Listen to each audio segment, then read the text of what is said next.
I just briefly tell you why this morning session is so important for us from the ESC. We'd like to hear from you, and this is why we're having also best practices. What are the opportunities for islanders in actually becoming even more smart islands? So the scope is to really listen from you what we as ESC should be promoting at a policy level to ensure that our islands become truly smart islands. So I see our panelists are here with us. We'll be discussing practices for smart islands. We all know what the difficulties are. We've lived these difficulties many times. We've seen a clear example this morning. We have a number of difficulties with islands. But we have a number of opportunities, and our aim is to see and exploit these opportunities. So please allow me to first welcome the panelists and ask Mr. Antoine Mandolini, President of the Regional Chamber of Commerce of Corsica, to do his introduction. And you know what the drill is still now, 5 minutes, and let's be brief. Thank you very much. The floor is yours.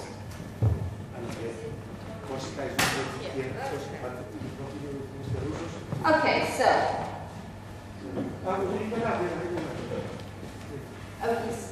Okay, thank you.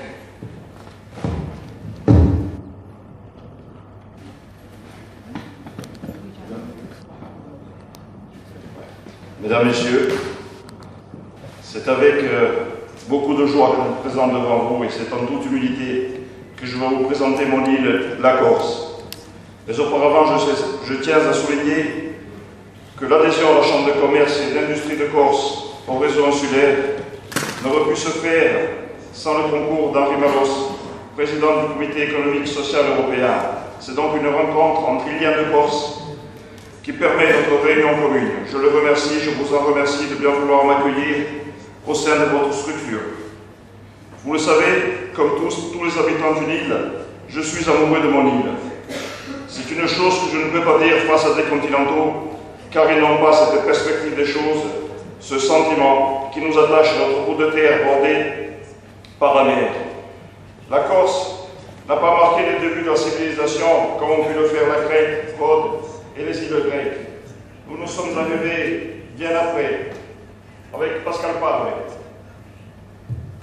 qui a posé les principes démocratiques modernes, et avec son contemporain Napoléon qui a jeté les bases de l'État français. Mais je dois vous préciser que nous sommes la plus jeune des îles de Méditerranée. En effet, cela ne fait que 11 000 ans que la Corse vit, car c'est vers 9 000 avant Jésus-Christ que la montée des eaux a séparé en deux la grande île Corse au sable. Vous présenter la Corse, c'est d'abord parler des gens qui y vivent. De ce point de vue, vers 1962, c'est une date importante, avec 180 000 habitants. Elle est au niveau de 1806. La strate qui était la sienne sous Napoléon, un an après son sacre comme empereur. Depuis, la population de l'île avait progressé de 1300 habitants par an, portée pour le progrès du 19e siècle. Hygiène, alimentation, médecine et échanges extérieurs. Mais à compter de 1962, la population progresse de 2700 habitants par an, soit plus du double de celle du 19e siècle. C'est comme si une nouvelle commune était venue éclore chaque année depuis 1962. Comme les Corses ont quitté leur île pour chercher une meilleure fortune dans l'empire colonial, ce sont de nouveaux venus qui peuplent l'île. Ces afflux considérables et le bouleversement qu'il entraîne provoquent la recherche de notre socle commun de valeurs et de l'âme qui ont fait notre île. Cette recherche dans l'esprit du temps, portée par le vaste bouillonnement intellectuel qui caractérise la décolonisation à l'échelle européenne. Elle est incarnée par le régionalisme naissant qui trouve dans cet accroissement brutal de population qui le ressent, mais ne mesure pas tout à fait le catalyseur de son expansion.